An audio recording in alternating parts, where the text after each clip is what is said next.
welcome to my live Q&A. And while we wait for people to show up, I'll play a song. Kind of warm me up and relax me into this.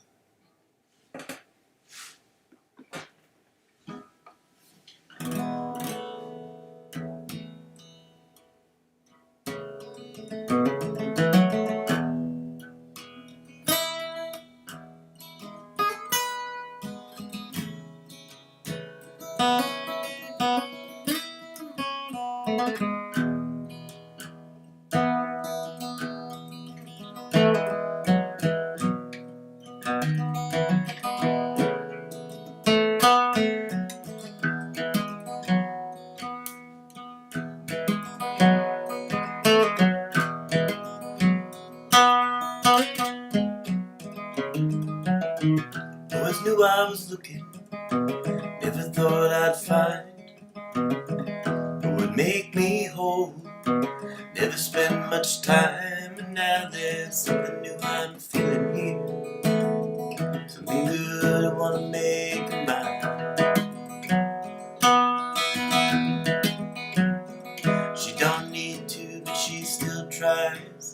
I'm inspired by the look in her eyes. Hey Rome, good to see you. She don't need to, but she still tries. And I'm inspired by the look in her eyes. Hey Kay, we're doing a Q&A today, Kay. Just doing a little music while people show up.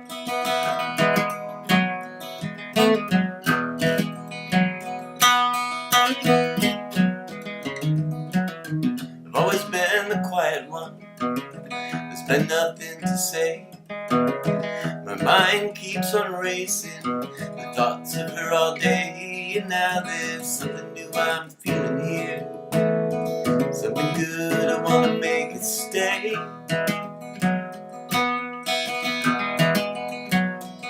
I don't need to hear her say. It shows in so many different ways.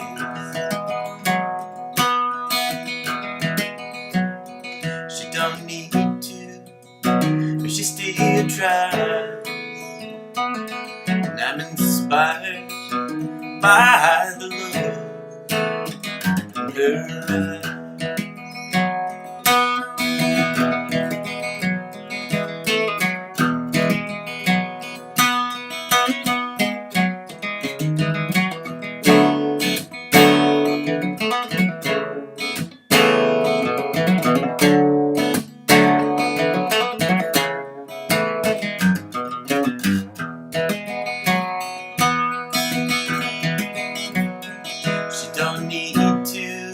She still tries, and I'm inspired by the look in her eyes.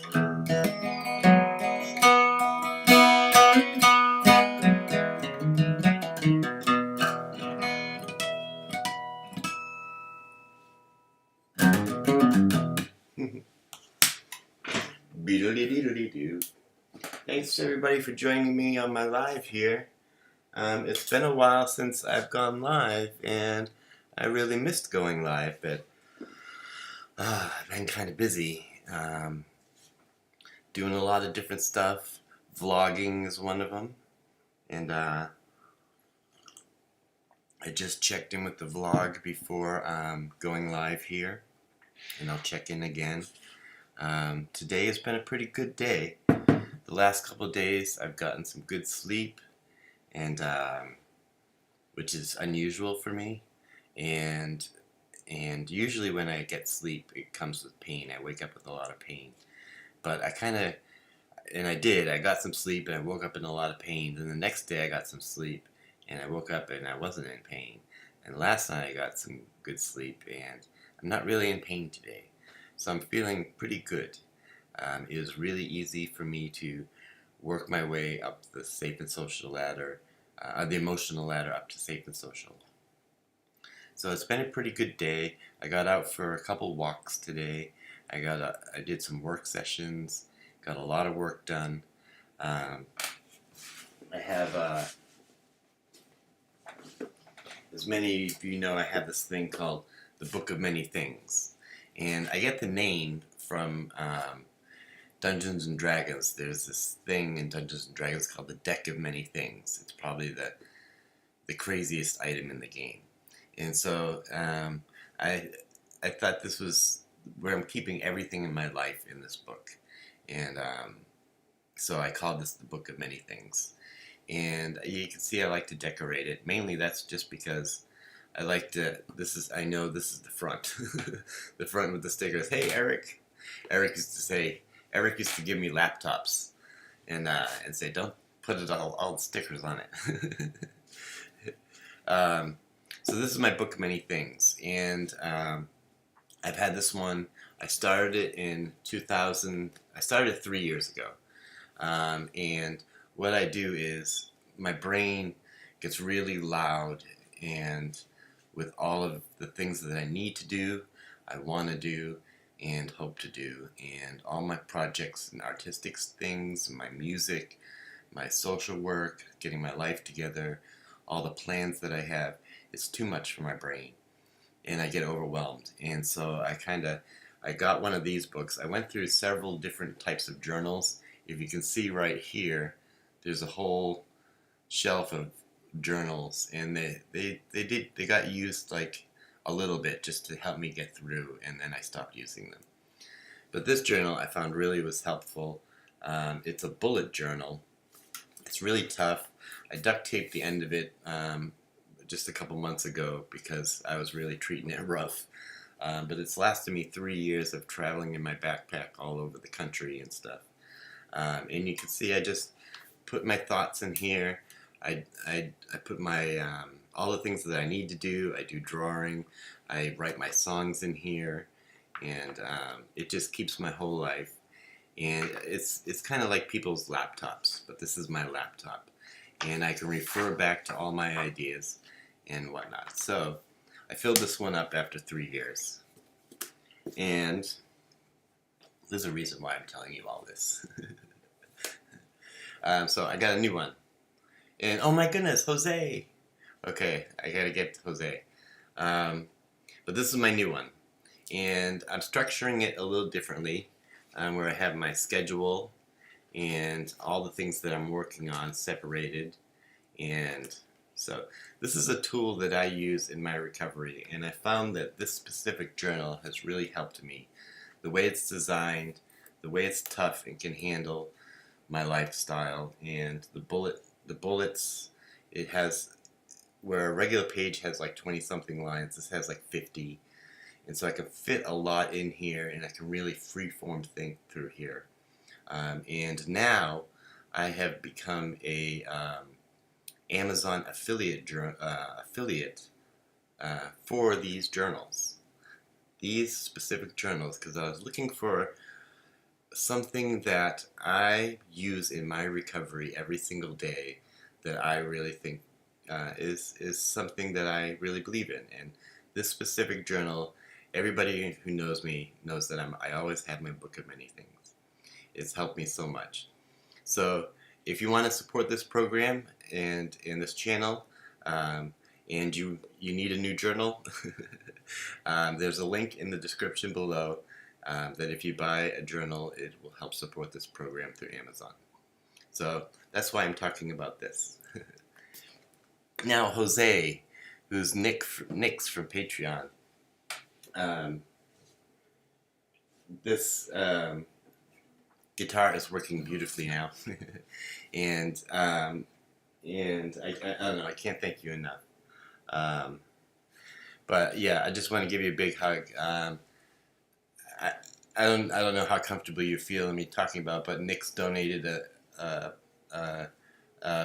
good sum on my Patreon to help me get my guitars fixed and live life. You know, I was able to also buy food for my house and things like that. So, Jose Antonio, I'm glad to know your name now. It was just it was overwhelmingly positive and really kind of it just changed my perspective on how I was looking at my days and where my path was going, and my motivations are usually very high. I think I have a thankfully I think I have a talent for keeping my motivations high, but and I'm very strong and resilient, but I do get tired and my motivations get down, and sometimes I get these things here and there that just blow my mind, and I can't believe that I'm helping people's lives, in Spain. And I recently got a message today about someone who lives at home with their parents with mental illness, and after watching my vlog now feels like they can live independently now that they know that independent means with support. And that just touched me too, that it's these people in all parts of the world that are getting something from these videos. So normally I get on here and I play music and I sing, and I'm happy to do requests if anybody has a request. But music was not my intention tonight.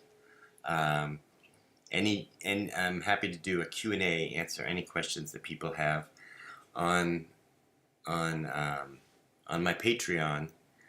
People have left some questions, so I thought I would start with those. But if you have questions,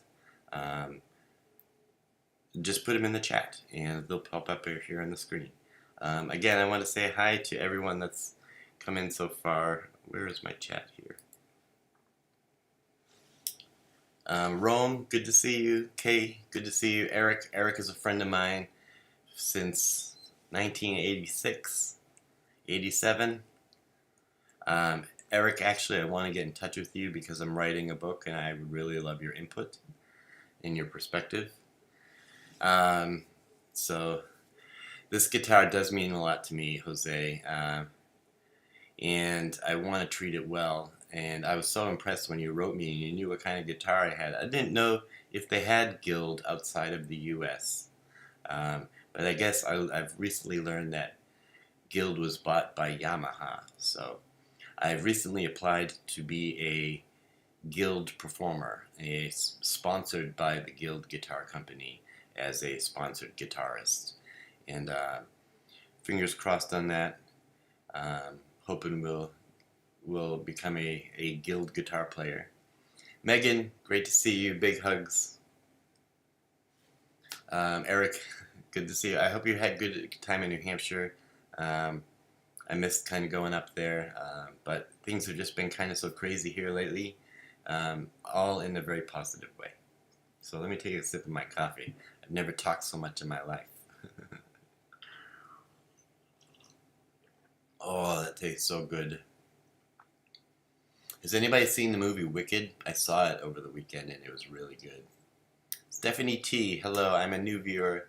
I saw your interview, I'm assuming with SBSK, and we have a few of the same diagnoses. I'm curious, do you take your medication for your schizoaffective? Do you take medication for your schizoaffective disorder? Great question. I do.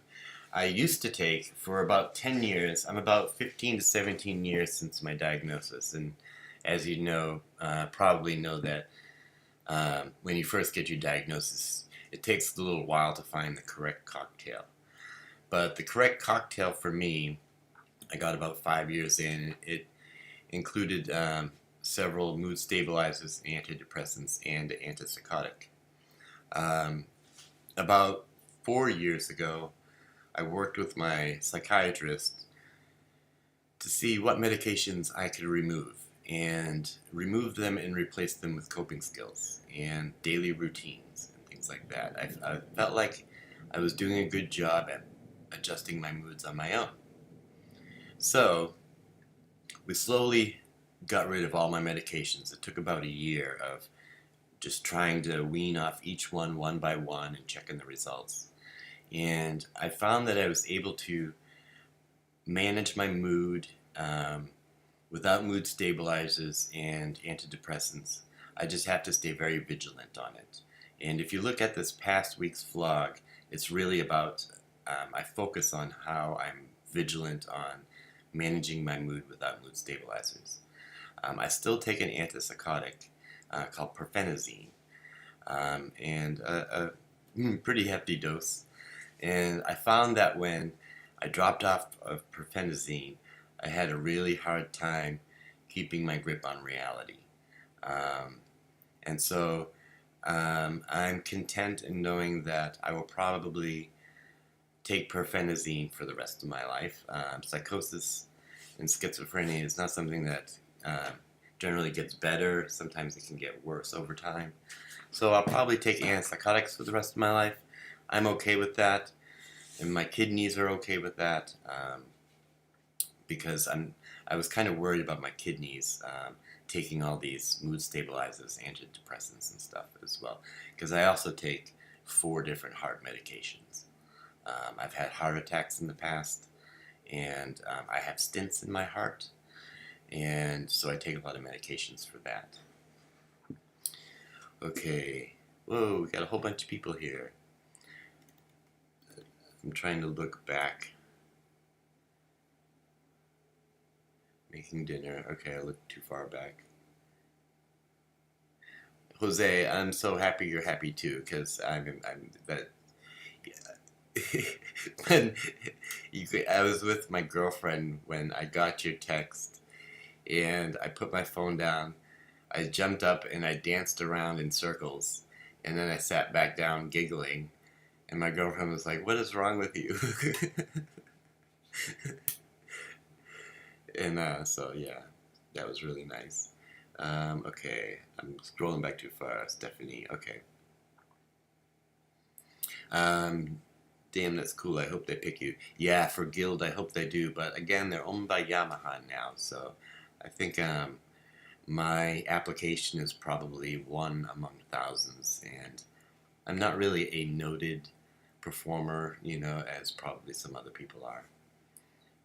So what I would like to do is get on here and perform live more and do more music videos and then I'm more apt with my guild, and I'm more apt to get picked. That's what I think. Megan says my granddaughter is doing. I can show it while I'm reading it because I can't keep up with the scroll on the right. My granddaughter is doing Wicked production for a dance competition. That is so cool. I'm a big fan of Wicked. I saw Wicked over the weekend, and it was really good. Drawings and Scribbles. I'm a big fan. Thanks for popping in. Sam, still gotta see Wicked. I used to sing the songs from the musical in the show choir, though. Very cool. The Wicked is the only first half of the Broadway show, so I want to wait until both parts are out. That's a good point. The movie Wicked is only part 1. So that was smart to do. I give it to you, Sam. It's smart to wait. Yeah, good job. I wish I had thought of that. Em, how you doing? Good to be here with you all. Let's see, Stephanie. I'm medicated pretty heavily also, but I'm finding that I'm having to use more coping skills to deal with the audio hallucinations. I'd love to hear what coping skills are working for you for audio hallucinations. My audio hallucinations, I still have them now and then. They're very sporadic, and they're this is going to sound weird, but they're non-haunting, if that makes sense. They don't scare me as much. And they're more positive. Like I'll see my girlfriend's cat over here, even though my girlfriend's cat isn't here. I'll see her cat walk by. I'll hear my dog snoring, but my dog passed away last year. I'll hear people talking in the bathroom, and that will scare me a little bit and get me to go in and check the bathroom. So I'm still coping with my psychosis on a daily basis. It comes and goes, and but over time, it's the hallucinations have become less terrifying, and a little more positive. Okay, Jose. Yes, she was happy too. Yes, that happened. We chatted. That was my Valentine's Day when we were chatting, Jose. So yeah, it was a fun day.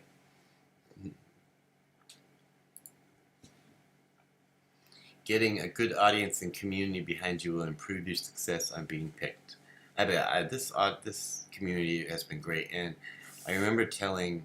This is before SBSK, and I was just trying to build this channel, and I was like, I really want to create a community where, people come and they show up and they recognize each other in chat, and maybe do it on, every Tuesday and Thursday or something. We show up and we kind of chat and have a nice community where we can support each other and give each other pats on the back and things like that, and give each other motivation and hope. That's what I hope to build here.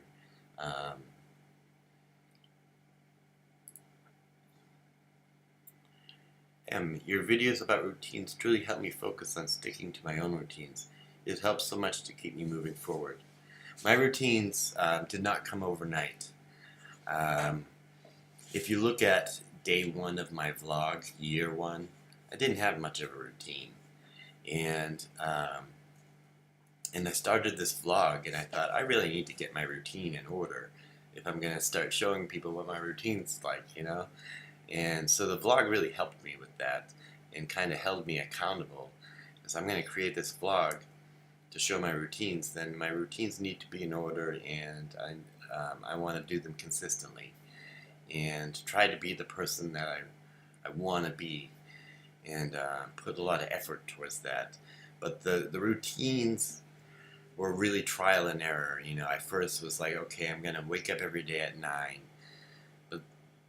And that sounds great. I'll go to bed at 10 every night and wake up at 9. Well, at 10 o'clock I couldn't fall asleep until 3 a.m. And, and I didn't get any good sleep, so it ends up 11 o'clock I get out of bed and my routine's out of whack. So I adjusted things I get up at a certain time, I shoot for goals, and I adjust my day. I know if I have, my first meeting's at 10, my routine takes about an hour or two. An hour if I'm in a good mood, 2 hours if I'm in a hard mood. So I get up at 8, so I have 2 hours to just nice and peacefully go through my routine, take my meds, take a shower, eat something, get changed, sit down, have my coffee, watch a little comedy, and then 2 hours is up, it's 10 o'clock, time for my first meeting.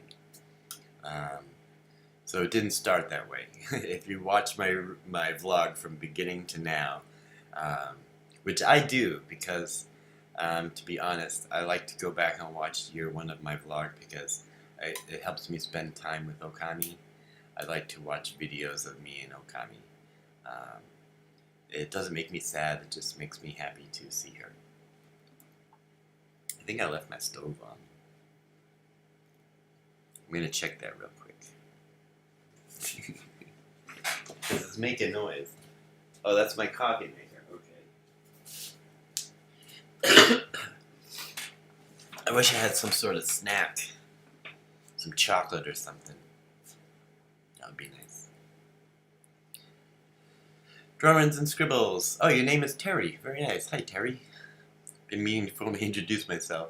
Are you going to get another dog? I hope and pray that I will get another dog, but I want to be in a better place financially. I'm in temporary housing in a tiny place. I don't drive, and I can't afford pet insurance. I wouldn't be able to afford if the dog got sick or hurt. And so I want to get to a place where I'm a little more financially stable and can care for the dog properly without stress. When I had Okami here, it was very financially stressing. Although I loved her very much, she was a 100-pound pit bull who ate a lot of food and had to go to the vet sometimes, and I didn't have the money to take her. I would have to borrow money from friends and family. And so she was financially, it was really hard to have her for the last 10 years. Um, but well worth it, of course, because I love her very much. But I want to wait until I jump into that financial burden again. Um, I live on Social Security, and I have a rep payee, which means someone else gets all my money.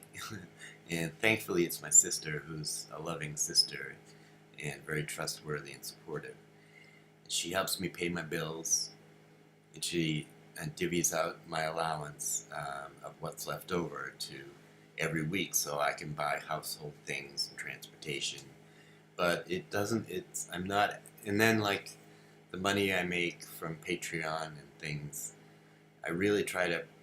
I really try to put it towards the YouTube channel and things, but it also pays for food and soap and toothpaste and the train. I take the train a lot, so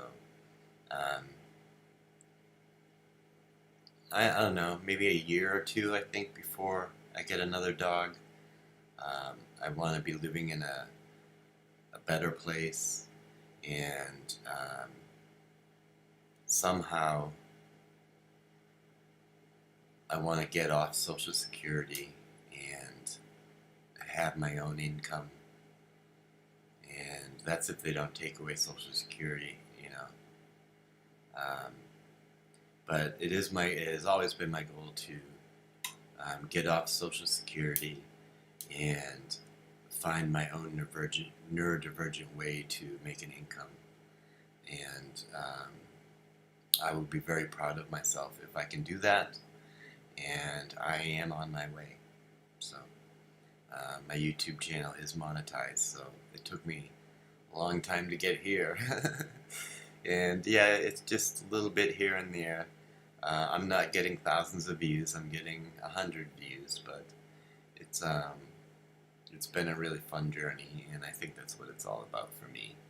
Is from here on out, the journey is going to be. It might be hard, but it's going to be fun. So I look forward to it.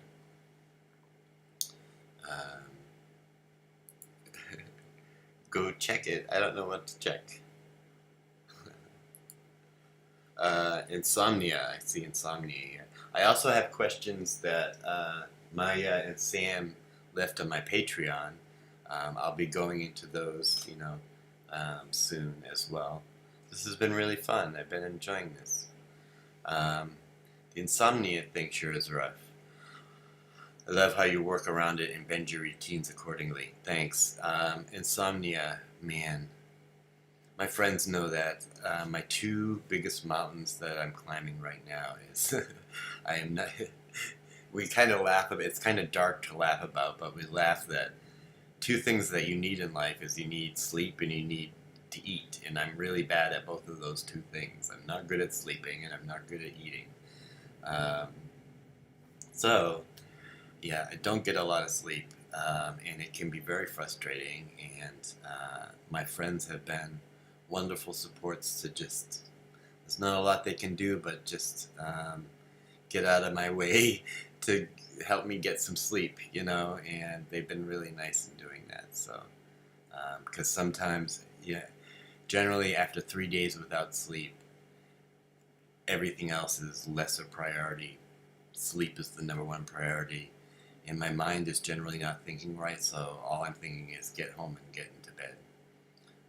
But there has been a lot of times, especially this past couple of months, where I've gone 3 nights without sleep. So, yeah, I have to adjust my schedule accordingly.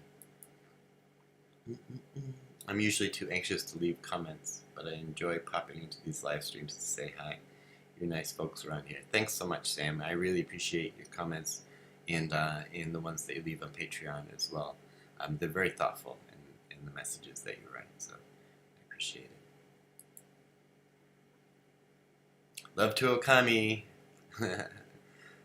Yeah. Oh man, I did get to pet a dog today though, and it was a big fat pit bull, and it felt so good, and it made me go just look at some pictures of Okami, and I should get a big picture of Okami and put it right here.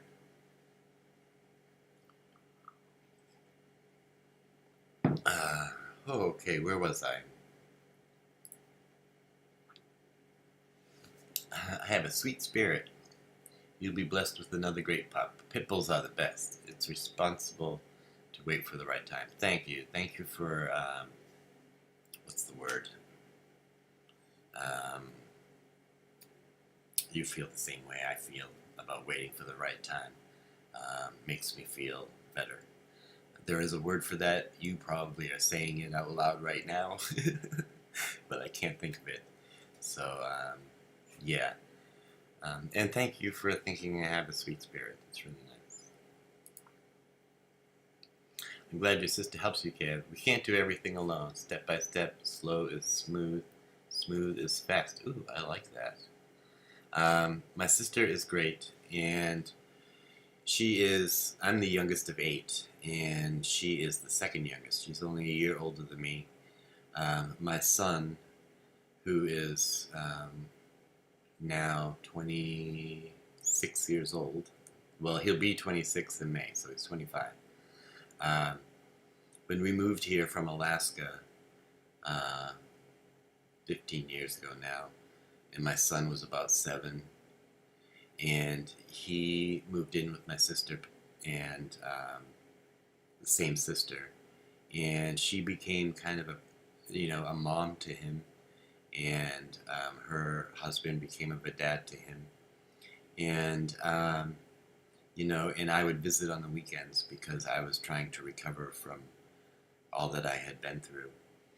And my sister and I have had a very good relationship.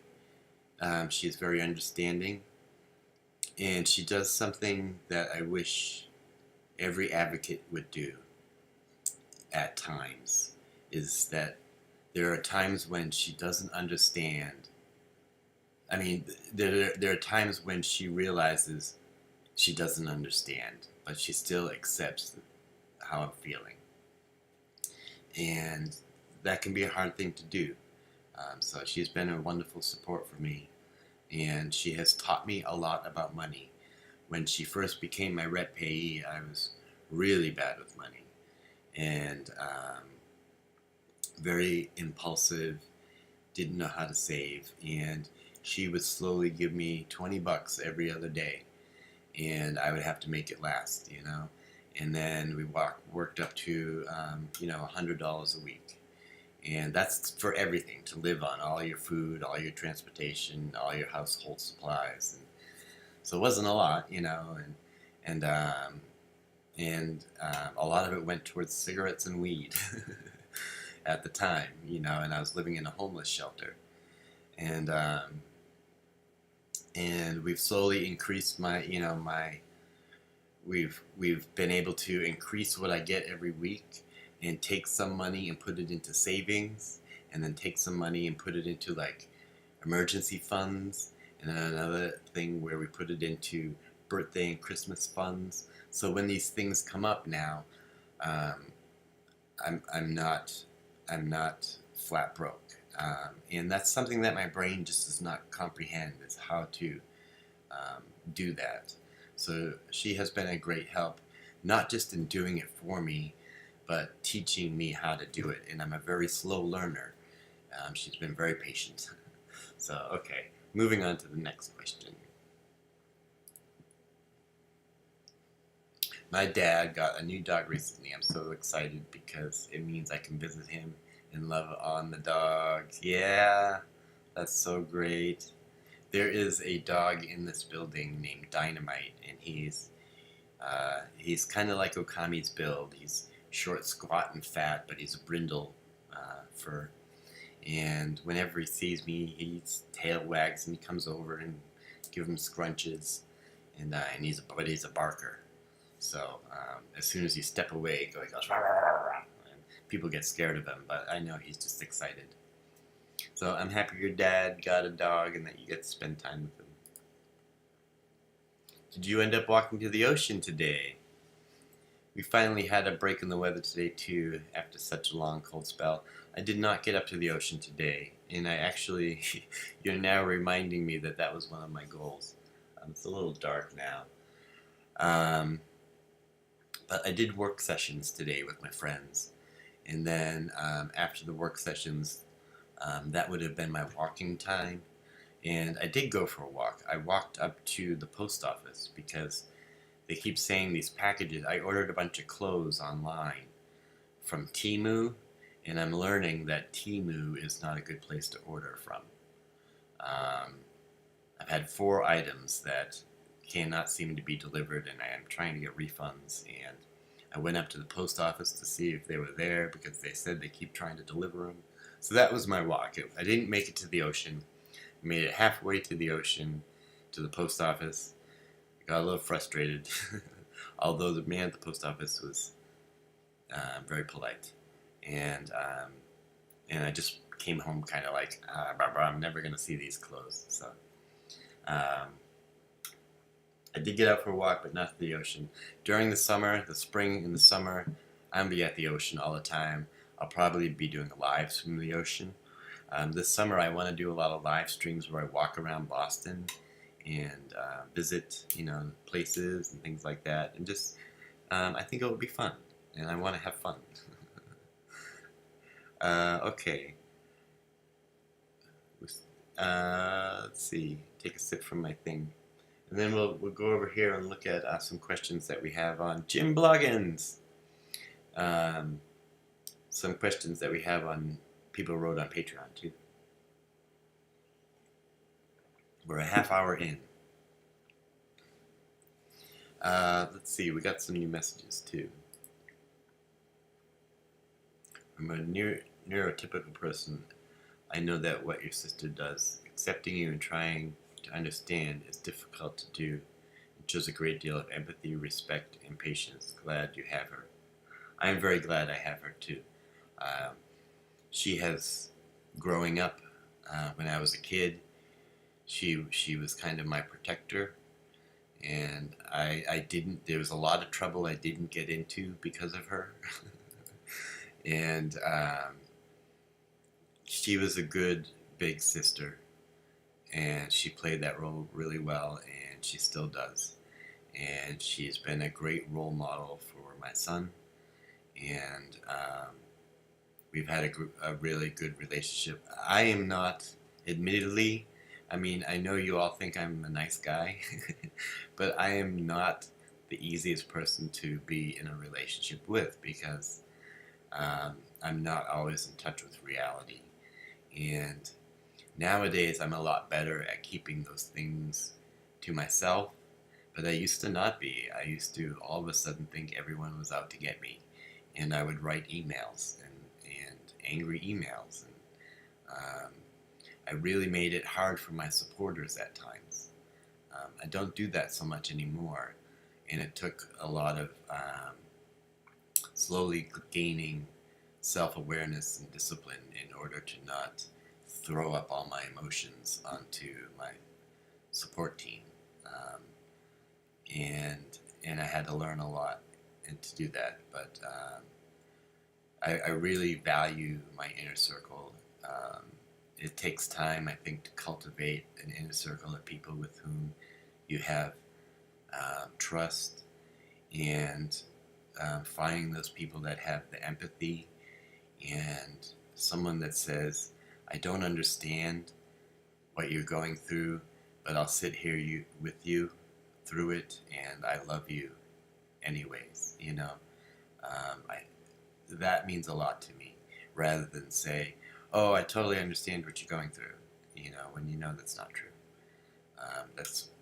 It minimizes what you're going through. So. Jocelyn, you're a still amazing person, personally. Sounds like it's been a lot of growth. None of us are easy to deal with 100% of the time. That is true. I've begun to think lately that, I feel like the last couple of months my self-esteem has gone up. I'm feeling kind of better about myself. I think I saw that turning point when I went to Yale, and I spoke at Yale, and I'm getting a little emotional. I can feel it growing. But when I went and spoke at Yale, and I thought about how proud my parents would be of me. And it was around that time, it was that same trip where I did the SBSK video. And the SBSK video, immediately I started getting all these comments that were very positive. And I think to date there's about 1,800 comments that I've replied to on that video. It meant a lot to me because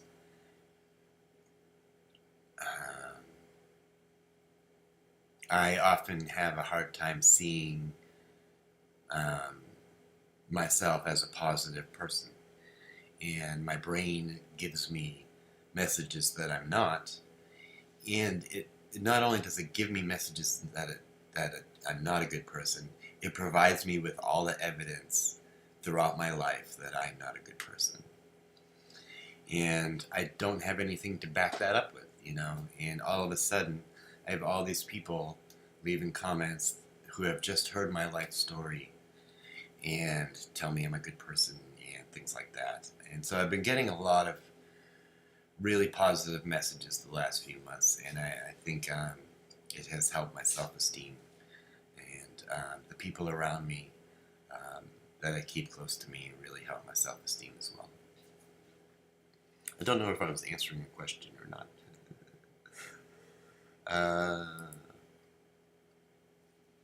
Let me take a sip of soda before I... Jose! Oh, let me check something.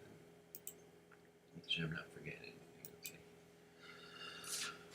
Okay. Ooh, I've done a lot of talking so far. I've been talking for 40 minutes. That's pretty good. Hey, I have great news before I jump into more questions. Today, I booked my local town's public library for March 31st. I'm going to go and do my lecture, just like I do at Yale and Harvard and stuff. I'm going to do it for the public and videotape it, and I will put it on YouTube. And I need a videotape of it so I can send it out and put it on my website so I can get more gigs as a speaker. And so today I took the step and booked the date at the library for a venue in the library that could fit about 50 people. So I'll do my lecture, I'll play my music, and videotape it, and I'm excited to take that step. It's just one little step in a whole bunch of series of steps that I've been taking. So everyone has strengths and weaknesses, Kev. Knowing yourself, self-reflecting, and improving is the path forward. You are right on track. Thanks so much, Jose. I totally agree that self-reflecting and improving, when I meet people in life who I can see are self-reflective and improving their lives, those are the people that I like to spend time with.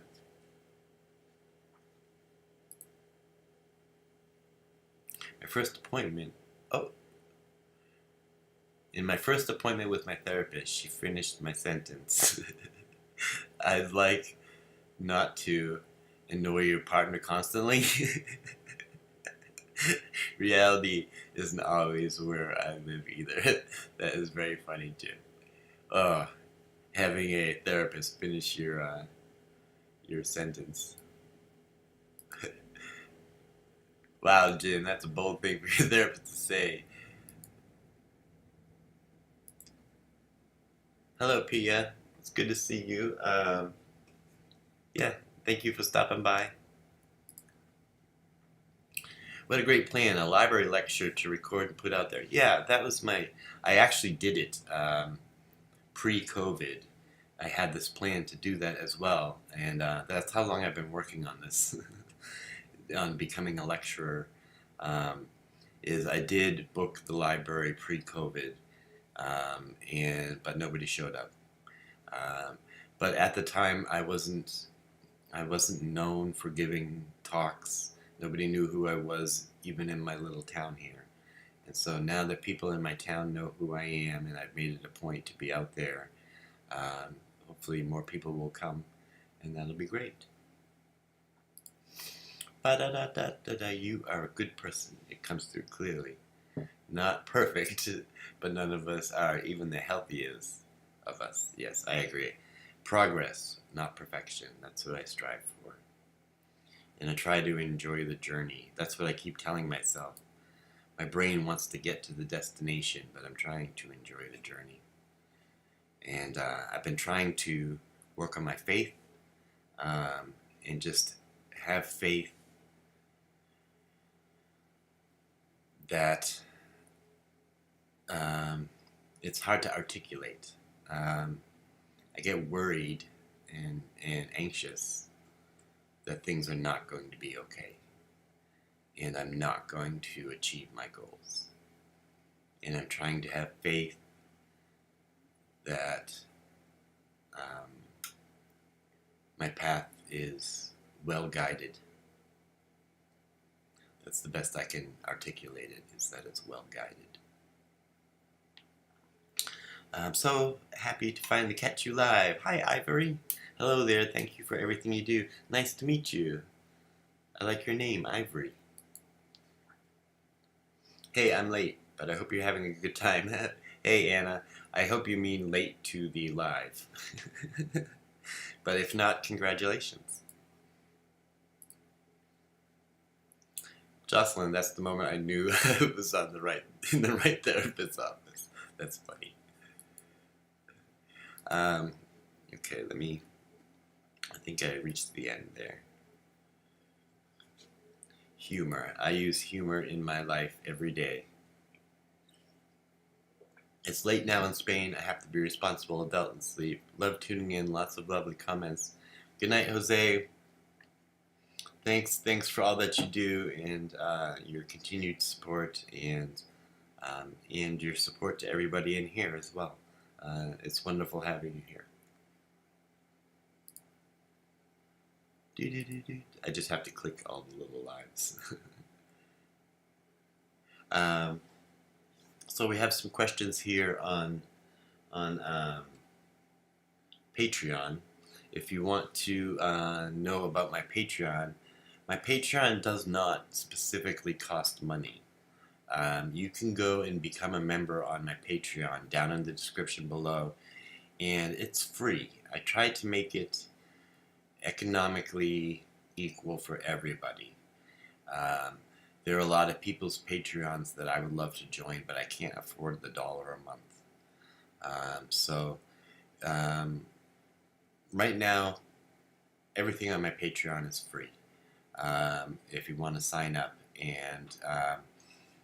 and pretty much everything that you on all my social medias, I also post on my Patreon, and then if there's music in my vlog, I'm posting the recordings for y'all to download. Often they're scratch recordings that I've done at home, and different creative projects that I wouldn't necessarily release on an album, but I want to give to you all. Little musical projects and things. Those will all come out on my Patreon. So, do you ever find your anhedonia to get in the way of your personal and professional life? Anhedonia is, for those who don't know, is the inability, simply put, the inability to feel joy or positive feelings. And for me, that means I no longer have any interest in drawing, playing guitar, doing any type of work or creative activity. Comedy does not make me laugh. And often it doesn't mean I don't feel anything. It just means I don't feel any positive things. And yes, it will stop me in my tracks, as it did yesterday. I got absolutely nothing done, but I sat here at this desk and stared at the screens and got lost down in the YouTube hole, and kind of hung out with my friends on Zoom while they were doing work, and I was just like, I don't want to touch the guitar, I don't want to do any of my projects, I have no creative juices flowing, nothing sounds funny to me, and they got me laughing in the Zoom. My best friend and my girlfriend are really good at touching my laugh button and saying things that make me laugh, even when I'm feeling very anhedonic. So that will stop me, and it stops me in my professional life, because when the anhedonia is overwhelming, it's just taking over your day. And your job is, oh, tonight I have to go perform a gig, or I have to go teach some lessons, or I just have to go into work at all and do customer service. It's very difficult to do, and you have to rely on wearing a mask, and that mask takes a lot of energy and a lot of motivation to put on. When you're anhedonic, there's not a lot of physical energy. There's no physical excitement in your body. So you're having to wear a mask and play the role of someone in customer service and put on a smile and be happy. And that's where it affects me professionally. Is there are days when the reason I'm on Social Security is because there are days when some of my symptoms are just so much that I can't work, I can't function, and it's best that I not leave the house. And anhedonia is one of those that will stop me in my tracks. How do you combat that when anhedonia makes motivation so difficult? Well, one thing that helps me with motivation is cannabis. It's a chemical. In the morning, generally, I have some cannabis, and it brings down that, because I wake up with it basically every day, and I kind of wake up in a hard situation. So I'm having my coffee. I'm usually having my vape, and which has cannabis sativa, and that really breaks through the anhedonia. And I only noticed this about 4 or 5 years ago, that the cannabis was helping me in the morning, and all of a sudden I would do have some cannabis, and I really wanted to do work. I really wanted to play guitar. I really wanted to go out hiking. I really wanted to make a video. All of a sudden I wanted to do these things because it just removed the anhedonia. Other things that I do is a thing called super play. I know at least 2 of you are going to laugh at that. But super play is doing an activity that brings a lot of joy, like a lot of physical joy, and physical activity. So it might be something like exercising, doing my rowing machine, planking, getting the body up and moving, taking a hot shower. Those things I can do that can help me lift the anhedonia a little bit as well. Alright, let me look on here. Anhedonia is tough. Hex to the yeah. Alright, another question here. This next question is about ARFID. ARFID is avoidant restricted food intake disorder, which is what I've been struggling with about. It first became an issue about, I don't know, 7 or 8 years ago. I think about 7 or 8 years ago, and I'm still having to deal with it. So ARFID, does your ARFID fluctuate, or is it often the same each day? It's often the same each day. Every day I wake up and I do not want to eat. The last thing I want to do is eat, and eating feels like a big mountain that I have to climb. And I get up between 8 and 10 a.m.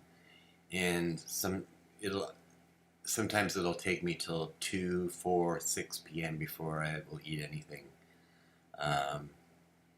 And things that I eat I'm very particular about.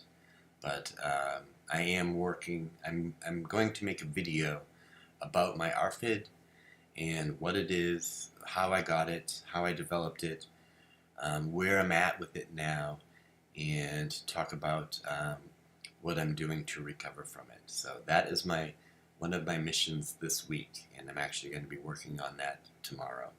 um, in making that video. So stay tuned for that video all about my outfit.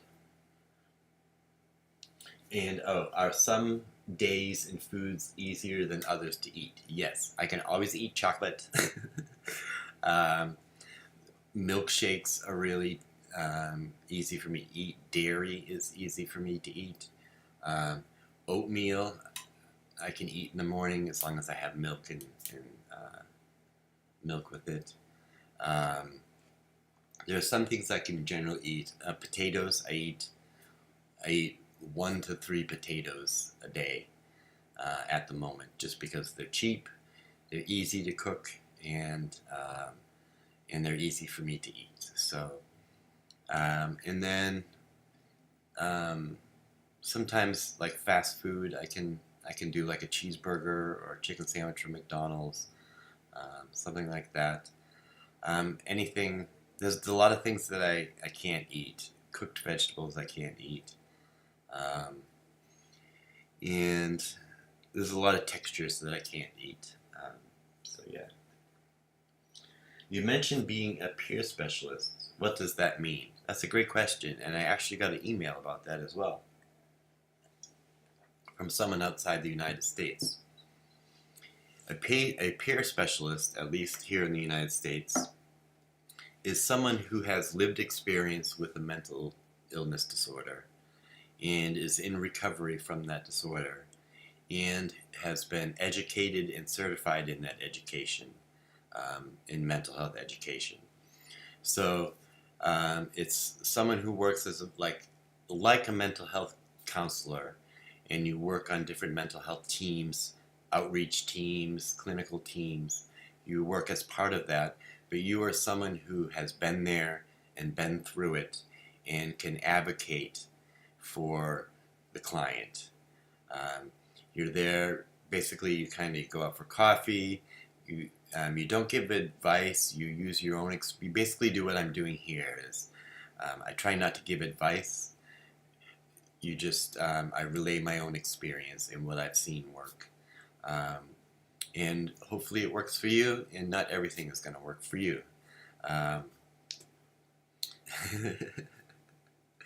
So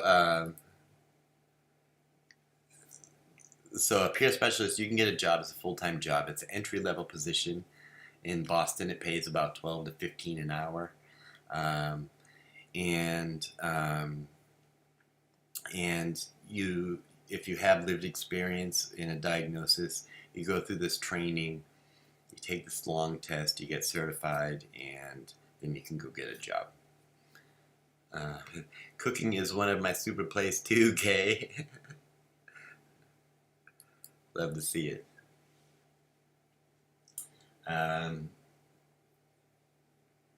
What original or cover song is your favorite to perform live, and why? For cover songs, it's a song called Everybody's Talking by Harry Nilsson. And I like playing that song because I can play it in the mood I'm in, or in the mood I want to be in. I can play it slow and sad. I can play it up and happy and upbeat, like I was at a bar.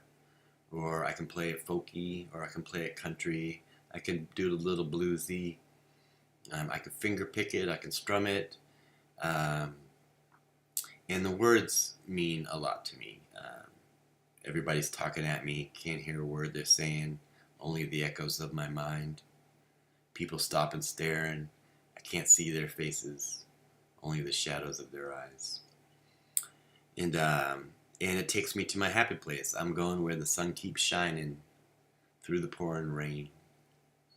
So that's my favorite cover song to play live.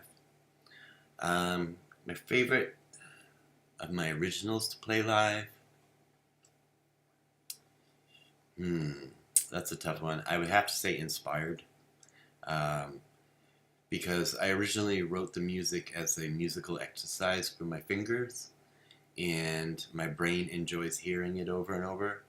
It's a little musical loop that my brain likes. And so I enjoy playing it. And people seem to enjoy it. So I enjoy playing songs that I know people are going to enjoy.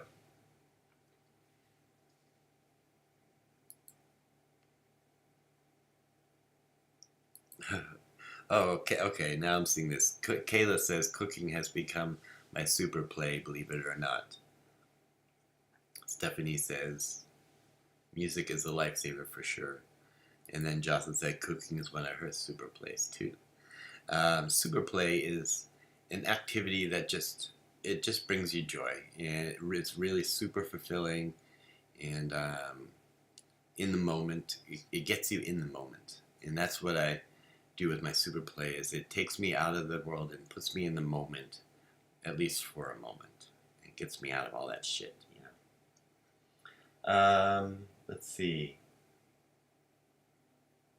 Okay, this last one isn't a question, but you mentioned drawing in your art was recently featured in a book. Could you show us your favorite art that you've done? Yes, I can, and I have some here, because I knew this question was coming. So I will. I brought some art here, and I will show it to you in just a minute. I'm just going to refill my coffee. Talks amongst yourselves. I'll give you a topic. No, I'm just kidding.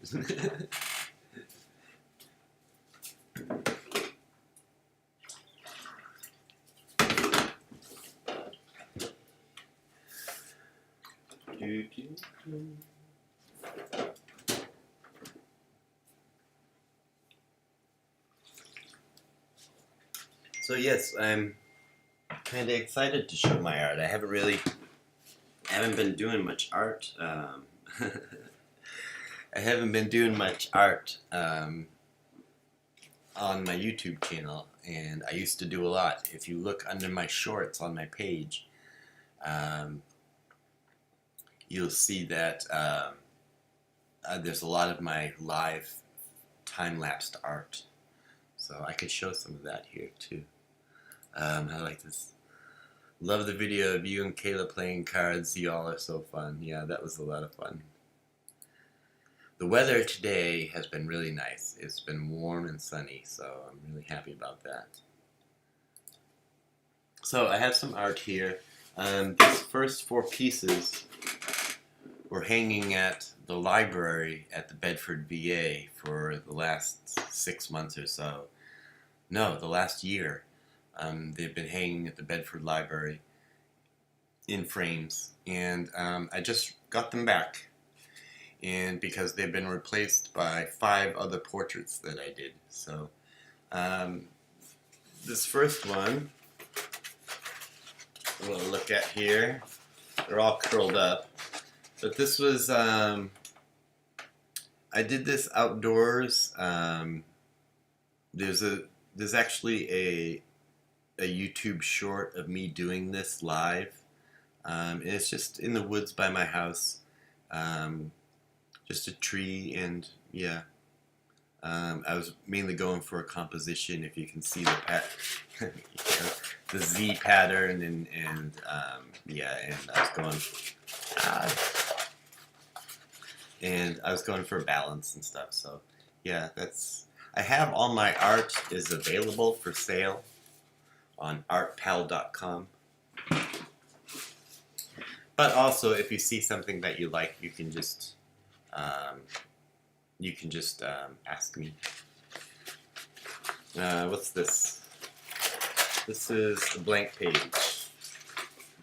Okay, what's this one? Okay, this one.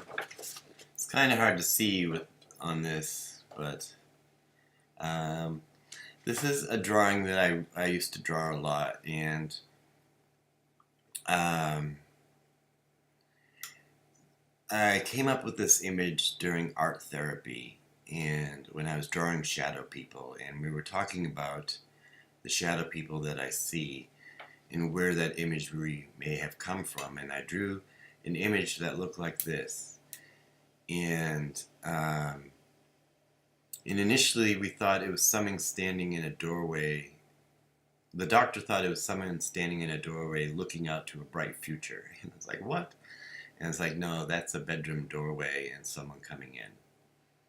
And I believe that's partly where my psychosis of shadow people comes from, is this image of someone coming in my bedroom door when I was very, very young. So that's this drawing, and you can't see it here, but up in the black, written in black, is the lyrics to Good Morning Psychosis. So, and like I said, these are all for sale. Because I don't want them. What am I going to do with them? Let me take a check here and see what this says. I'm not sure if anyone asked this already, so apologies if it's a repeat. Does your neurodivergence help you in relating to the world, people around you, as well as presenting challenges? That's an interesting question. Does my neurodivergence help me in relating to the world around? I think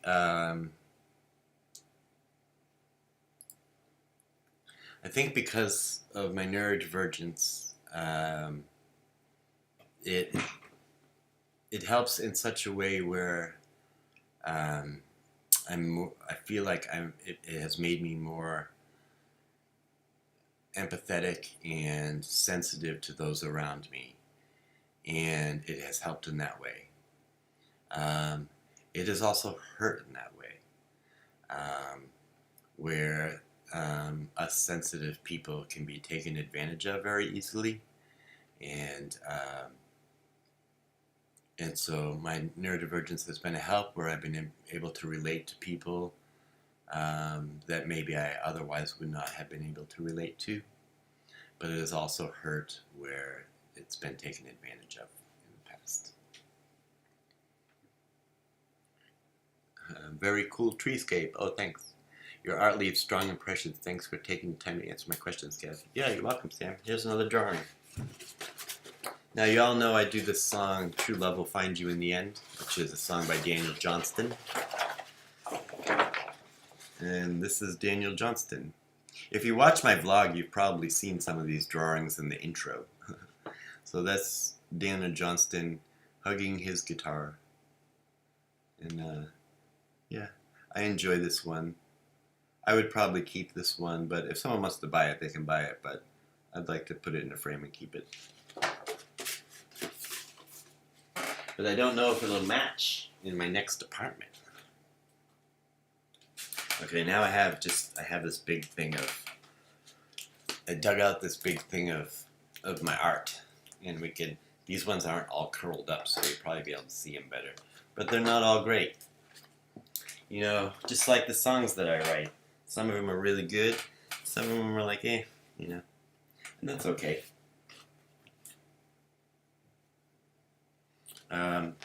Oh, so I really enjoyed this first one. Where can I put this stuff? I do a lot of work with the semicolon. Yeah, I want to leave that there. I don't want them. What am I going to do with them is how I feel about my art, too. Exactly, but you can't, it's not like you're going to throw them away or anything, you know? So I just like giving them to people. And people send me photos of my art hanging on their wall, and that just makes me feel good. So I do a lot of art with the semicolon. I've been doing semicolons for years. I'm still working on semicolon art, but this is a piece from of my semicolon art, and they're like two cogs in the semicolon. And if you don't know what the semicolon movement is, you could Google it, but it's where an author could have ended a statement but decided to keep going.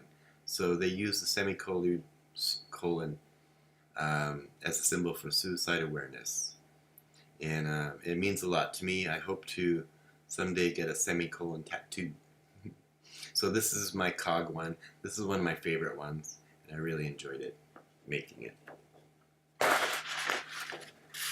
That's all I have to say about that one. Take a sip of coffee without ruining all my art by spilling it.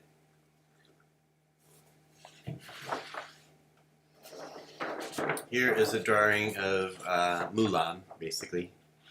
I don't know why I drew Mulan. I think I just started drawing and that's what I decided to do. And this was kind of practice, you know, but it's nice. Simple. I think we had just watched Mulan too. Likely.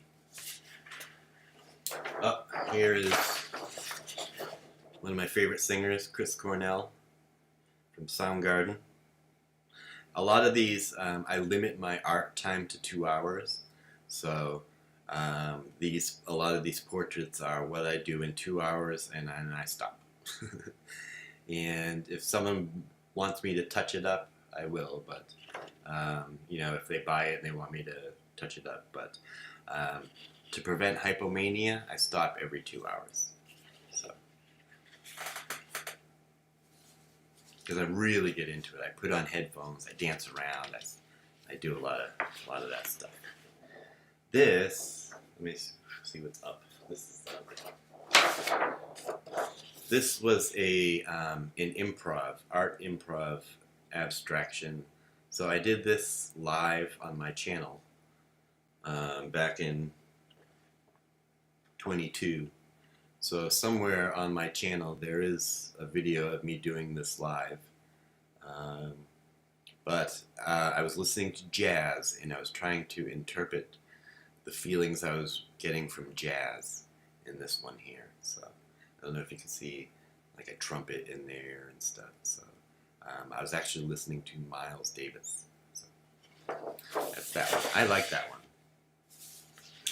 I'm going to say that about all of them. I like that one. This is something... When did I do this? I don't know if it has a date. No, it doesn't. I probably did it 20 years ago. It's an abstract charcoal. And I did this for art class. And on the back, it says, I got an A. It says, beautiful job, Kev. Very dramatic lighting, strong composition. And this is a teacup in a gourd. So that's what that is. From art school. There's another art school one.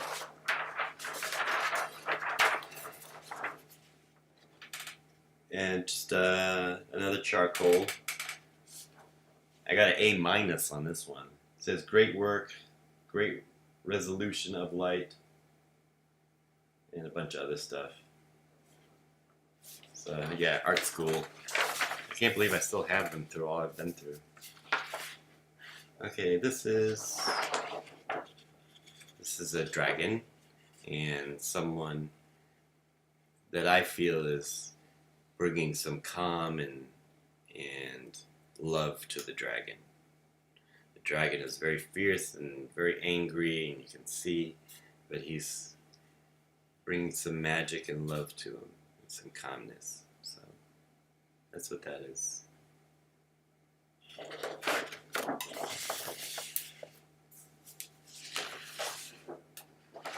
This one was just, I don't really like this one. I wanted to play with some colors, and I had just watched Star Wars, and this was an image from Star Wars that I remembered.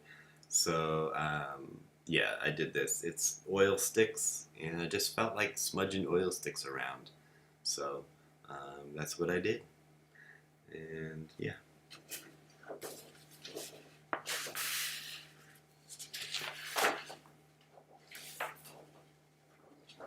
Here's another portrait. This one really isn't finished. You know, I take 2 hours to do them, but this one must have taken a little longer, and it looks like it's not finished. So,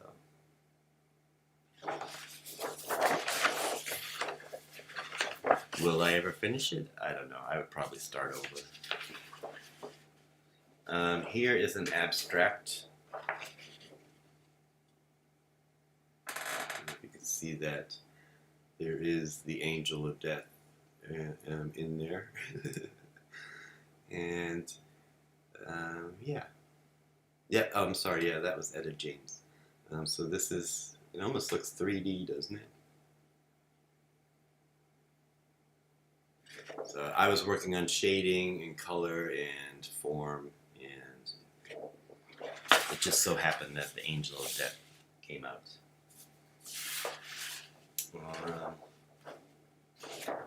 Anybody guess who this is? This one was very hard to do. I found this one very challenging. But I'm happy with it. Another 2-hour thing. Okay, so I just sold the Etta James one. This is Grumpy Kevin, and it's done with Crayola markers. So I had some Crayola markers, and I usually just I don't always have art supplies, and I just use whatever I have. And at that time, it looks like I had some colored pencils, some crayons, and some Crayola markers. And I was just practicing.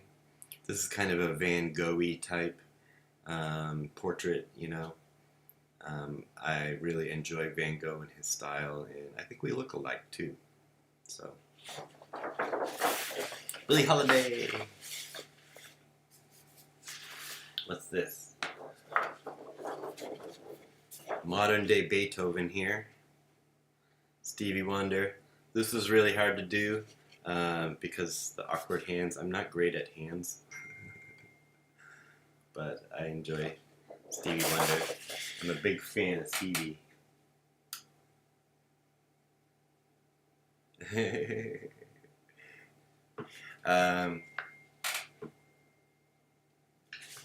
So yeah, okay. Oh, alright, this one's cool.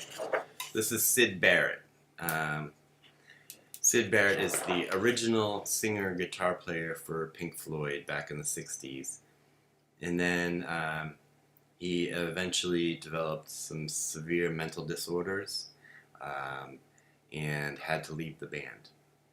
And so Syd Barrett was the original singer. He also has solo albums, and when I was a kid, I was kind of obsessed with Syd Barrett and his solo stuff.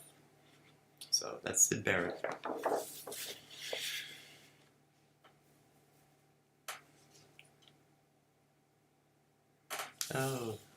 Oh, this one is on newsprint. Look, it's on this cheap newsprint. This looks like something I was just having some fun with and doing some free drawing. I do like to draw faces, so got a little nature there and the moon for the eye. But this is on flimsy newsprint. Looks this is pastels. I gotta find a way to just give away all this art for a good reason, you know. I think I did this for someone, and I did this for a friend, and then they never ended up getting it. So they were a Star Wars fan, and we're not in touch anymore. So I never got the art to them. I don't know where they live and stuff. So yeah. So that's there. This is one of those just fooling around. I want to mix some colors, do something simple, having fun. I like to use my fingers. I don't use brushes or anything, so I like to just put the color on there and mix it up and swirl it around, and it's fun to do that. So that's what this is. It got some, I don't know what this is. It's got some damage there. This is fun. This is what me and my girlfriend call penguining, when we share things about ourselves. That's what I feel like I'm doing. This one, there's some shorts about this. There's 2 different shorts about this, and this was a hard day. This is a hard, I did this when I was manic and about to lose it. I was ready to go in the hospital. I was high on suicidal ideations, and I was not doing well. And I turned to art that night, and I did this drawing in different stages, 3 different stages. And if you look on my channel under shorts, and you scroll down, you can find where I created this in 3 different posts, in 3 different stages of grief. This was a hard night.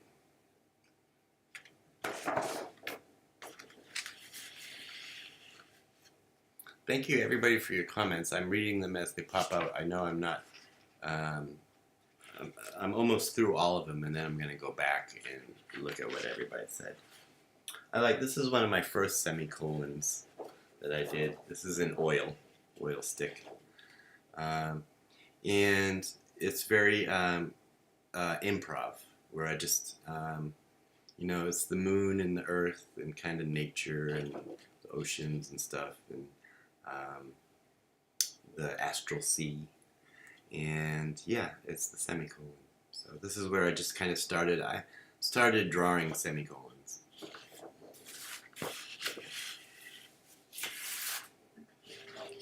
This is a picture of Okami that does not look like Okami. Her beak is too long, and yeah, so it does not look like Okami, but it was supposed to be Okami. It looks like a cartoon dog. But I don't know, I keep it. It looks cute. Take a sip of coffee. Just got a couple more. This one means a lot to me. I used to draw it a lot when I was a kid. It kind of expressed how I was feeling. Hiding. I often feel like I want to hide away and huddle in a corner and behind my wall. And be protected by my wall, and just be shielded from everything in the world.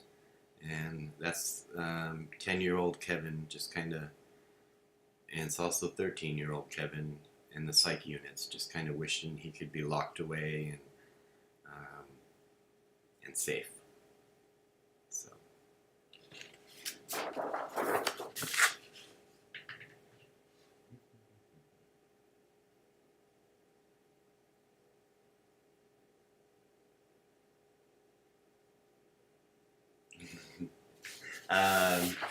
This is a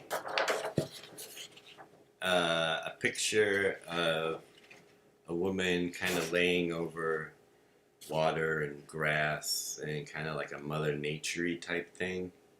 I don't know how to explain it, but I was really going not so much for the composition, but for the stylization of the drawing, which you can see the white and the black outlines and stuff. So it was not so much about, I wasn't looking for what I'm drawing, but how I'm drawing it, if that makes sense. And so that's what I was going for here. I did a couple in this style, and I enjoyed the style. I thought it looked pretty cool.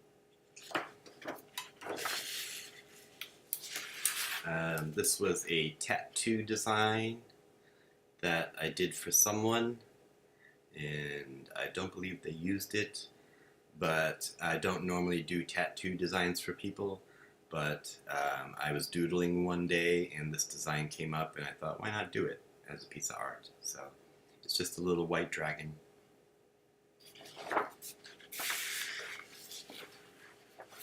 This looks like my last piece. This is a semicolon. I don't know if you can see it. Top circle, the comma. And I do this in the time lapse, and it starts out as an abstract semicolon, and it starts out as an angry face, and this was the nose and the eyes, and the mouth was down here, angry, and then it slowly turned into the spider design. So if you look through my art, my shorts, you'll find all the short time lapses for this. For all these little art pieces, and I'm looking to do more in the future.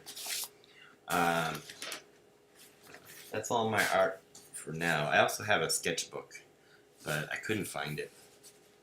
I'll put this over here.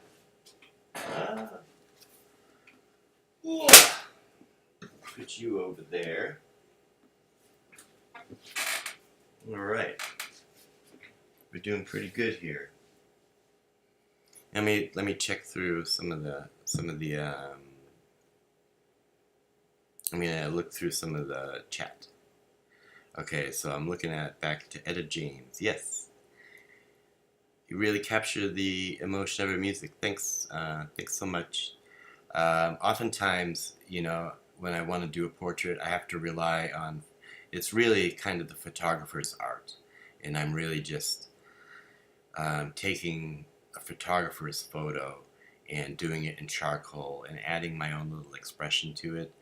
But I'm often Googling photos of artists, and so some of that I would like to be able to give credit to photographers who took the photo that I worked from.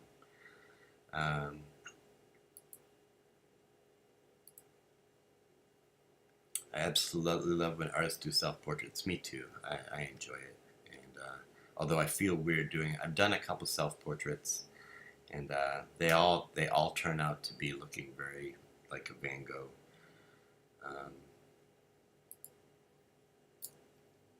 Love the story behind the dragon. Yeah, that kind of made me feel really. At the time, I felt like I was really going up against this monster, which was my eating disorder, and this was a couple of years ago when I was just living on one Ensure a day and no other intake. And the eating disorder often feels like this giant dragon that I can't fight. And so that drawing has this person who has a sword, you can see a sword on their hilt, but they're holding up some hands and just trying to give some love to the person who is trying to fight this mountain, and trying to fight it with love. Arfit has been very hard to fight. Love, Stevie. How do you choose who to do a portrait of? I often do portraits of people that inspire me, and that's the one thing. I shy away from people who say, "Can you do a portrait of such and such person? Will you do it?" I think, Kay, you know, I tried to do a portrait of you, and it came out horrible. When I try to do a request for a portrait of a specific, it's often hard for me to do. I have done some that came out really well. But basically, whoever's inspiring me at the moment often inspires me to pick up and say, "Oh, I want to do a portrait of this person." And it inspires me to pick up the art. Thank you for liking my portraits. What inspired the face? Is that the face with the moon and the nature and thing? What inspired that was it was really just improv in the moment, and I like to draw a face. When I'm drawing, I like to draw 2 eyes, a nose, and a mouth for some reason, and turn that into something. And so I was just kind of finding the movement and knew that a leaf would look nice over here and it would cover that eye. What do I want to do with the other eye? Ooh, moon, and make it very nature-y. So it was inspired by nature.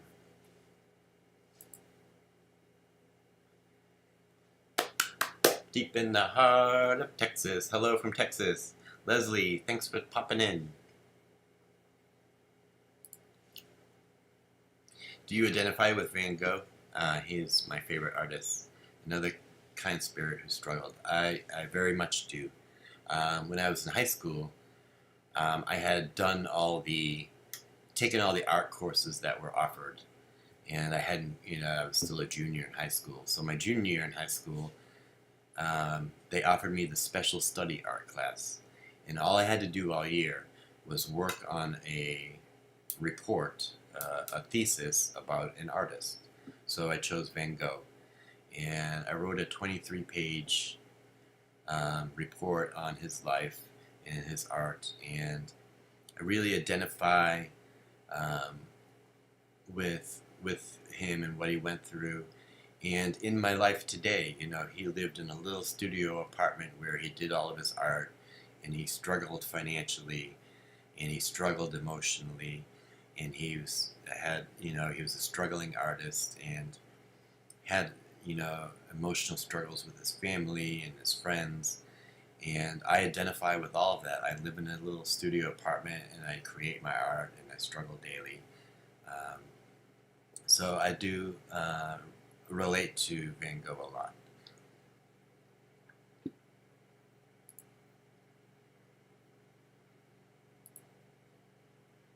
Fight with love, yes. Fight with love. Um, Loving myself, having some care for myself. Um,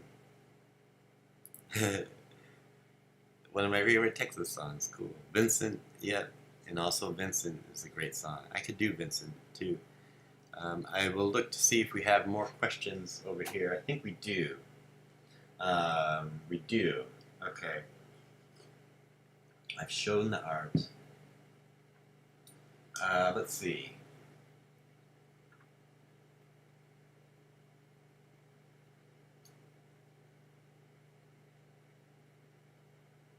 How did you learn to sing and develop your voice? That's from Maya. I learned to sing. I didn't take lessons. I just mimicked. And when I was, in elementary school, the music teacher was a pretty good music teacher, I think, and picked me out because I could sing in key. And he said, "You have a good voice and you can sing. You should develop that." And I never did. I didn't take lessons or anything, but I always enjoyed singing growing up.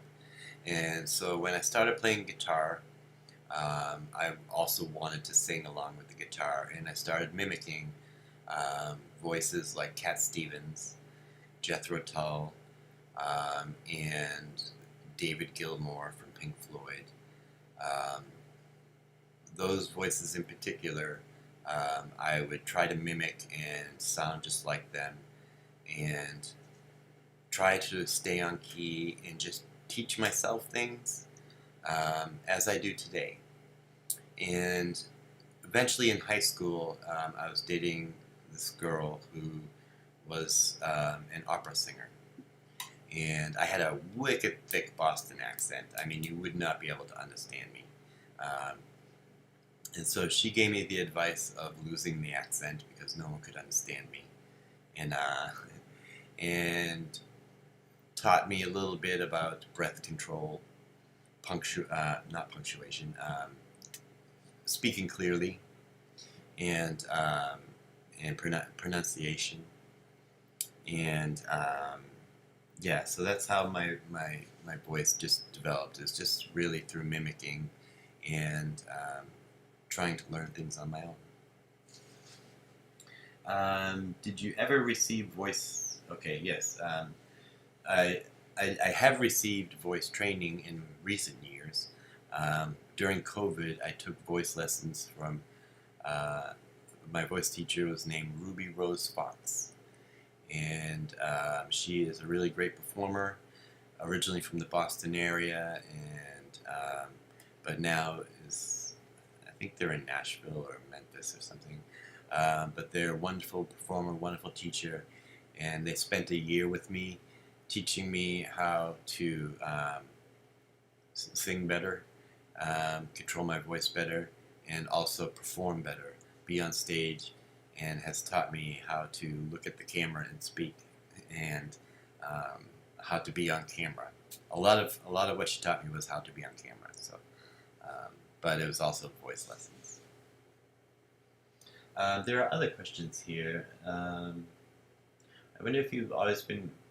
This is like a long question. I don't know if you do. Let's see.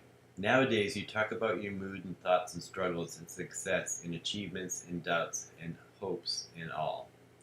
You do that on your blog with your supportive circles, groups, and also therapists. That means you find words. This and that isn't happening to me. And then you manage to get them out. You speak and can be heard. And then you observe and use your skills to adjust when needed. I wonder if you have always been able to find words for your struggles and being willing to talk. If not, do you remember a point in a moment when you realized that it had gotten easier to speak, and what did help you in that? That's a long question, but I understand it. Thank you, Maya, for it. I know I've been speaking here for an hour and a half, and it used to not always be that way. When I was younger, I had a hard time getting my thoughts, vocalizing my thoughts. When I was in second grade, they did a test, a learning disability test, and they found that I had some mild dyslexia, and that I had a language deficiency disorder, is what they called it at the time. And the way they explained it is that I have trouble verbalizing my thoughts, and I've never gotten help for that. I've just learned to cope with that throughout the years, and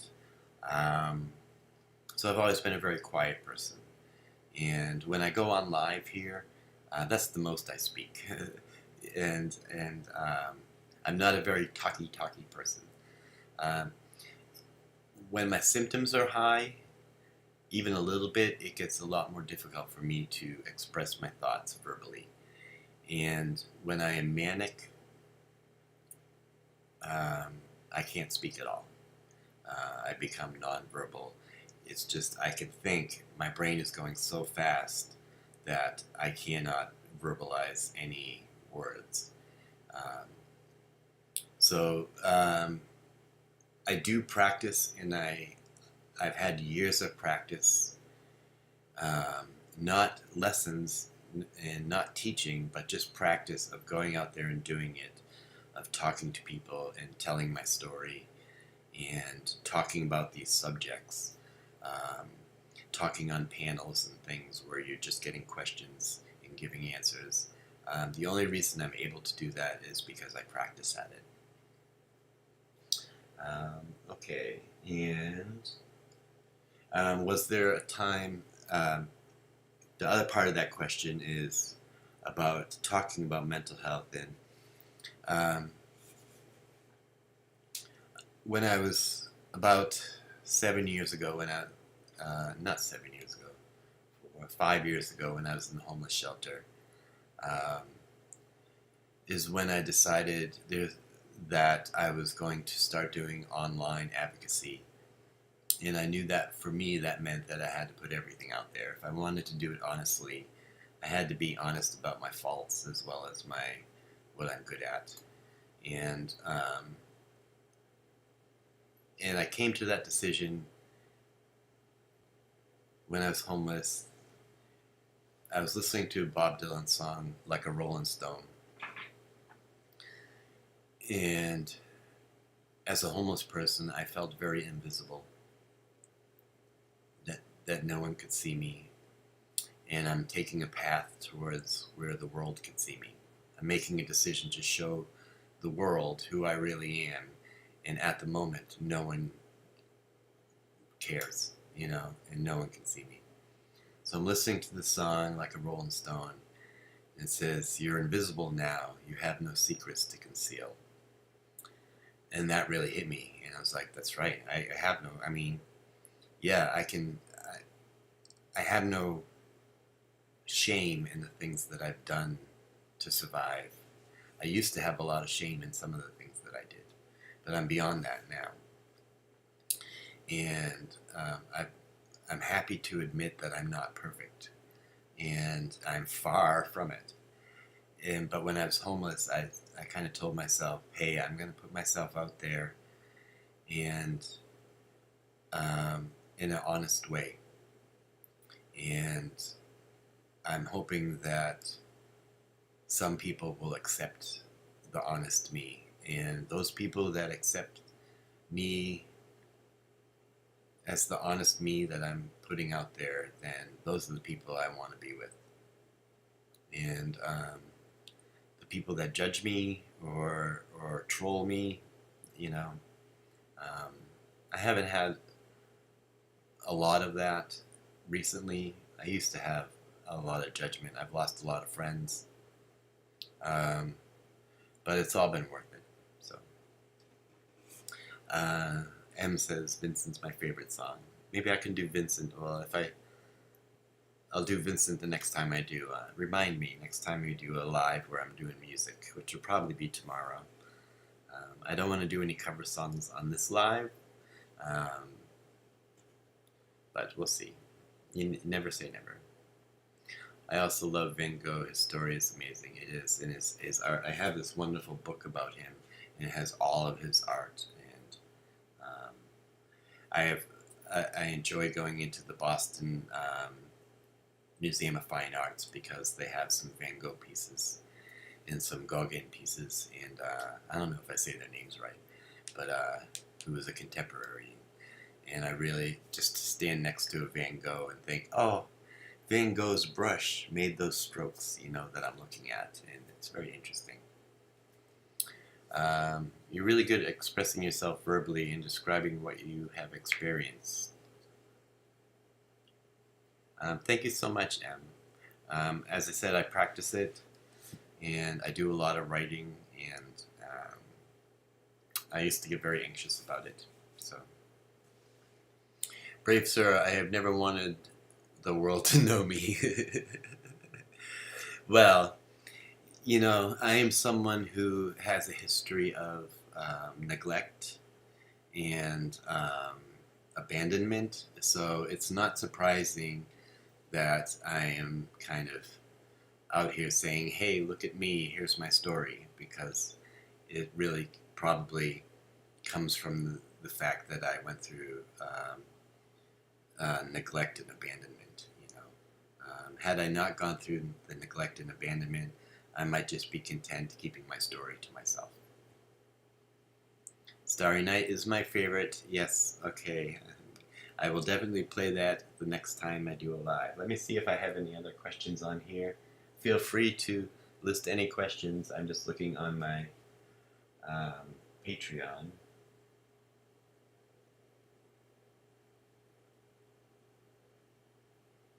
Yeah, I think that's all the questions.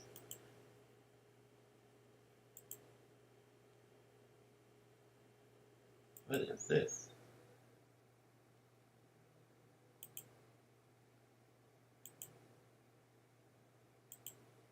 Oops, sorry. I am not a robot.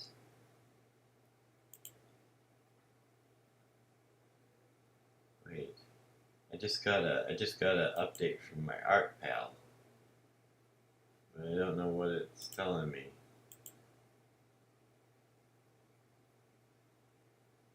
It says someone bought my my RGB portrait. I think I already sold that one. When did this happen? It happened today. Yeah, I didn't show my RGB portrait. So unfortunately, Tim, are you here? If you're here, Tim, that should have been off the website because I sold that RGB portrait. So what I can do is I can do another one or decline the order. It's up to you. You let me know what you want to do if you're here. Because I'm happy to do, in case I'm being confusing to anybody, I just looked over and saw that someone had purchased a piece of art from my artpal.com. But I guess I haven't updated that, and the piece that they ordered has already been sold. So I'm going to wait a minute or so. Is that you, Jim? And if this person is here, I will either decline the order or oh, okay, do you want me to do another one? I'm going to wait, and if you want me to do another RGB, I would be more than happy to create. Anybody who wants an RGB, she's a wonderful person, so I will accept that order.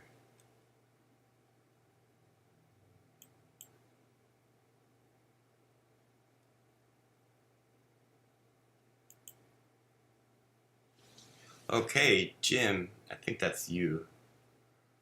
Um, I'm going to start working on that. I'm really excited. And I actually had the thought when I did this first one, I did that one back when she passed away. And I thought I enjoyed doing it. It felt so good. She looks a little upset in that picture, and that's how I wanted her to be, because at the time, what was going on in the country was not good. And so I liked portraying that. So I'm going to do that again, and I'm going to time lapse it. I'll put it in my vlog, and that'll be a lot of fun. So it's going to be a gift for your partner's birthday. Okay, that's awesome. Do you know when your partner's birthday is? If there's a deadline, I would love to know it, but I will get working on it right away. So thank you so much. And that reminds me, I need to go to my art pal and see what is still there. Hey, I sold some art tonight. Amazing. See, it's been a wonderful night.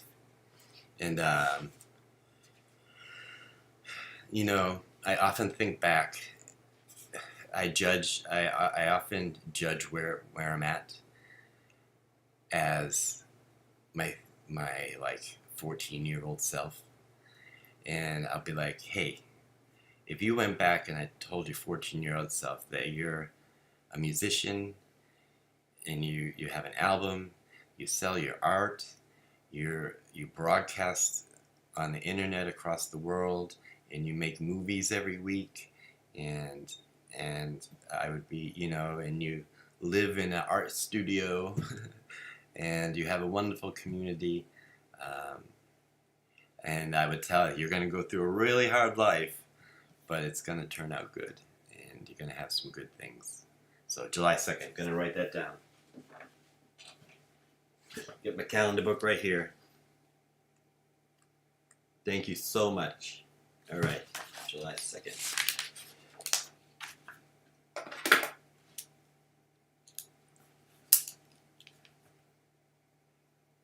All right, art, birthday.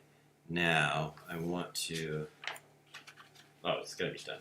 Yeah, we got plenty of time. It'll be done way before then. Today's 24th. Yeah, it'll be done in about a week or two, so that'll be great. And then some time to get it mailed to you, and I put it in this little tube and stuff. So, maybe I can send you some extra art too. I would love to, drawings and scribbles. You are more than welcome to leave a link to your art in the chat. I know that some people, it's kind of a general rule, you don't leave links in chat because, you know, moderators will like, stop your advertising. But if you have a link to your art, we would love to see it. And I'm pretty sure that other people here in the chat would love to check out your art. So you're more than welcome to post that link in my chat anytime. And if it's an Instagram or anything like that, I would love to check out your drawings and scribblings. Well, getting on 2 hours here. I've answered all the questions. I could talk a little bit about what's going on here in my book. Again, a good way to support the vlog is by, if you need a journal, this journal is made in New York City by Peter Popper Press. Fine books and gifts since 1928. And this thing will last you years. It's built tough. So if you want to support the vlog, there's a link in the description below if you want to buy one of those. So this week, I have this list here. These are the songs that I know in my head. Well, I said that really close to the mic. Sorry if you're wearing headphones. I'll talk in a really low voice. These are the songs that I know in my head and can be requested at any time. So I'm going to list them on my Patreon. So that way when I go live, if you want to request one of these songs, you can just look on my Patreon and go, hey, play this song or play that song.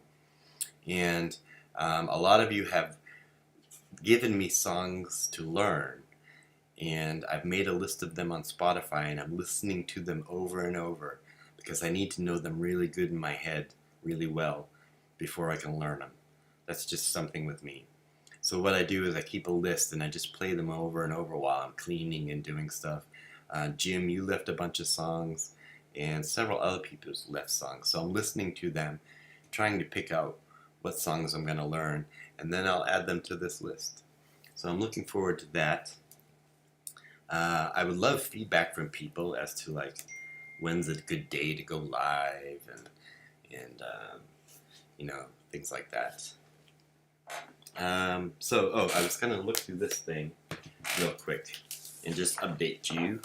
So there's that. Let's see. This week I'm going to be working on the RFID video, so talk more about RFID. Hey Ember, good to see you. I'm also going to be doing an interviewing series where I interview people who inspire me in my life. And my first interview is going to be this week, and it's going to be with my best friend Kay. And so you can look for that maybe in the next couple of weeks. I'll be interviewing my friend Kay. We're going to be talking about how we met, how they inspire me, and what life is like from Kay's perspective. I also have plans to do other interviews with people. Jeanette is a singer-songwriter from Maine who is, I consider, a friend, and she streams on Twitch. She also streams on YouTube, and she does that as a full-time career. And so I'm going to interview her, talk about how she inspires me, and what life is like from her perspective.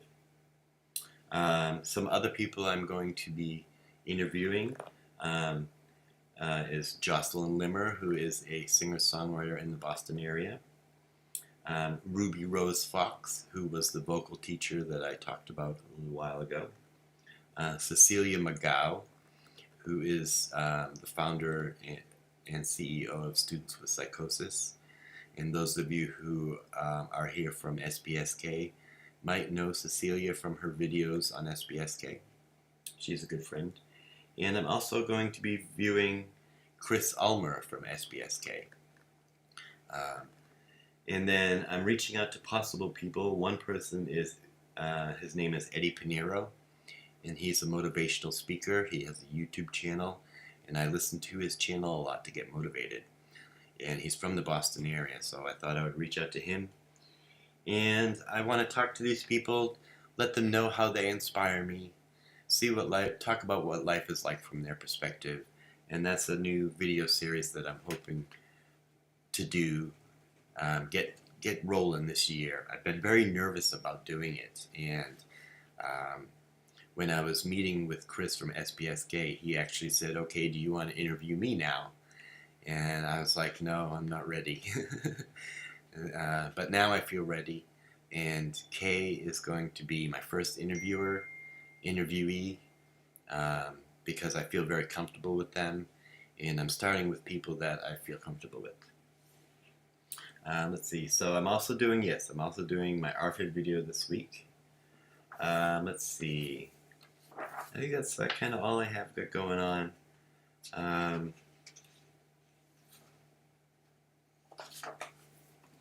And I'm working on these songs. I have this song called I Miss My Dog that I'm working on.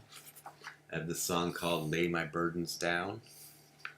I finished a song for Valentine's Day for my girlfriend, which I played in my last live, which is right here. And I have this song about kindness that I'm writing about, how it's good to be kind. And then I have this song about going through a trigger. And right now it's just called Trigger. So, and then I'm working on my book. This is a timeline of my life. And for each little section on the timeline, I make notes of things to write about. So that's what I'm doing there. So, yep, if you want to Get one of these journals. We can be journal buddies. Book of many things. I would be happy to finish with a song if there's no more questions. I don't know what song to finish with, but I'll let a minute or two go by for people who are in chat who are frantically typing right now. But I'd be happy to do a little tune before we head out. I'm closing in on 2 hours here, so I don't think I've ever talked so long in my life.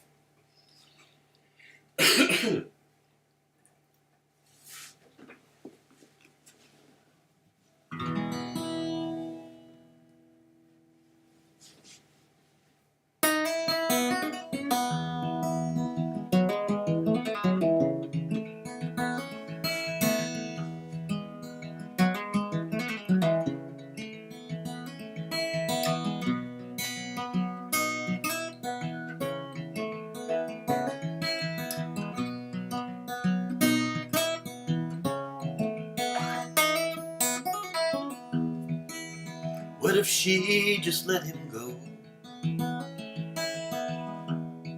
Never spoke of him again. Yes, I agree. You should develop a goodbye song for your streams.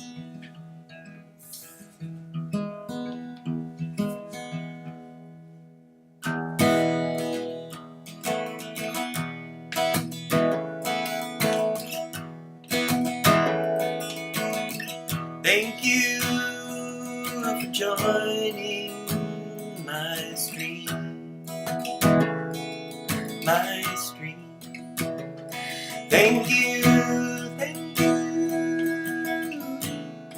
for joining my stream. My stream. Live stream. Thank you for joining my live stream. Thank you for joining my live stream.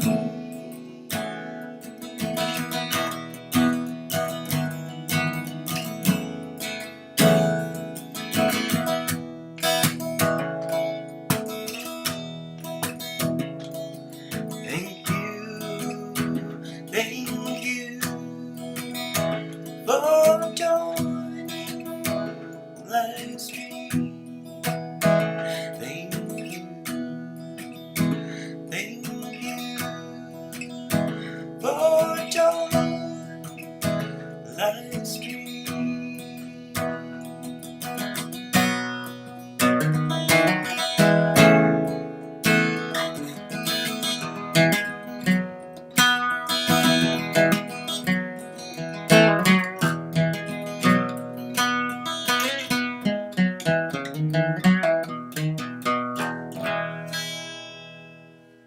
Good idea, Jim.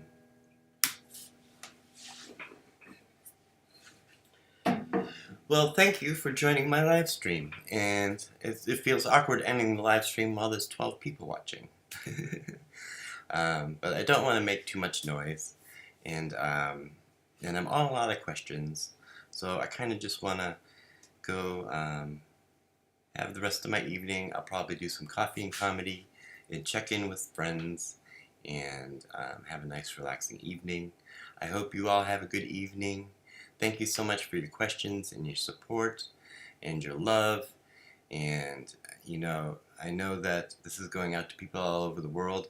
I have to tell you, to all the people all over the world, you are really touching my heart in an overwhelmingly positive way. So I enjoy giving back to you because you all are giving so much to me. So it's nice to see you all saying thank you, saying goodnight to each other in the chat. And let's find a day where we can go live more often and more frequently, and we can all say hi to each other and check in and stuff. So have a great evening, and I'll see you in the next video. Bye-bye.